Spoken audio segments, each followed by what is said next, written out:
Hey guys, Ian here. Welcome back to ProduceFaster.com.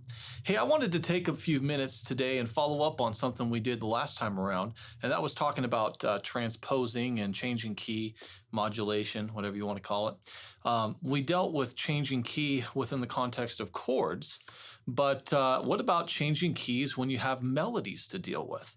I watched a video one time, the guy was talking about doing this, and apparently he's a professor at some music school, and he said that his music students are actually getting this wrong quite often.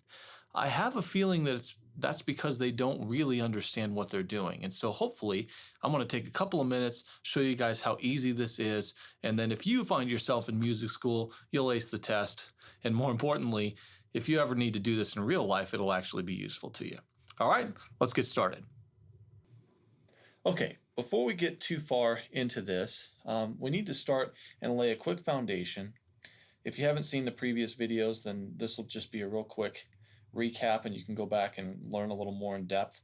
But the first thing you need to memorize is that all of these notes are basically just a small chunk of our alphabet.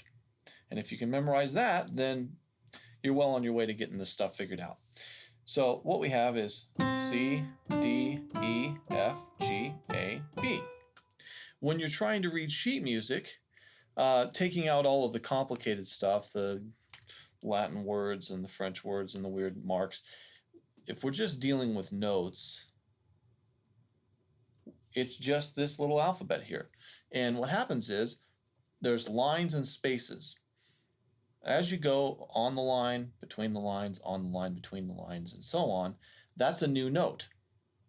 So if you can memorize just one of these, you can read some sheet music and figure out what notes you're looking at just by figuring this out. So if this right here is middle C, okay?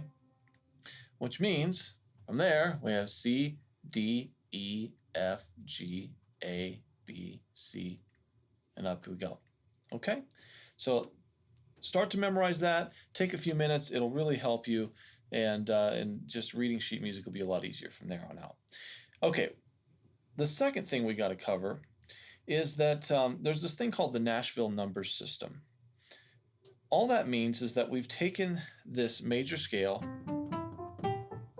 right, and assigned a number to it by simply counting. 1, 2, 3, 4, 5, 6, 7, when the octave is 8. That same pattern of notes exists regardless of what key we're in, okay? And so if I want to transpose a melody, all I have to do is identify the number pattern and then apply that number pattern to whatever key I'm in. So I've got a pattern here. This is just a finger exercise that I had as a kid, right? Some of you might have played that if you learned piano a long time ago. So here's what we need to do. Let's assign the numbers to it, right? So we have 1, E is the third, G is the fifth, the third again, the second, fifth, fourth, second, and the first. Okay? So let's say we wanted to transpose that to something crazy like, I don't know, E flat.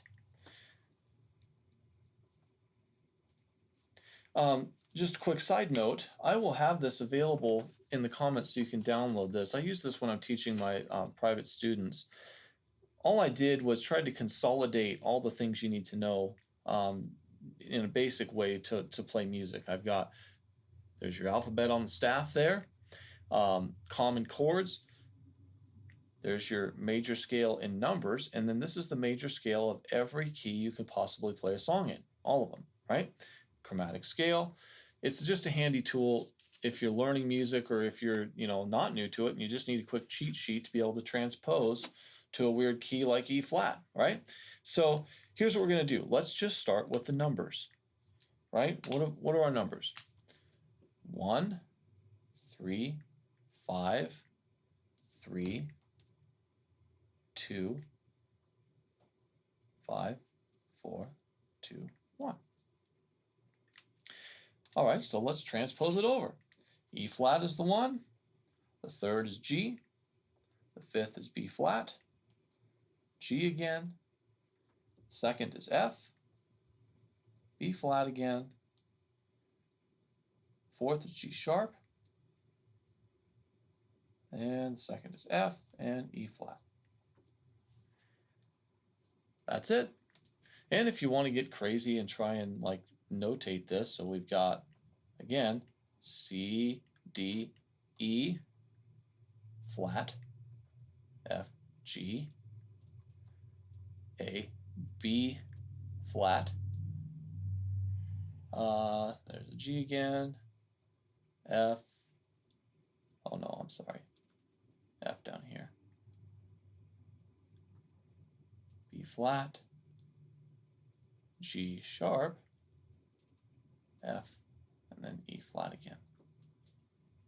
That's all it is. So hopefully if you find yourself in a music school, you'll be able to apply this quick trick and you'll understand how it's working. Man, I hope this helps you guys. Please do like the video, share it with your friends. If you have questions, reach out to me. I'm happy to help. Otherwise, we'll see you next time.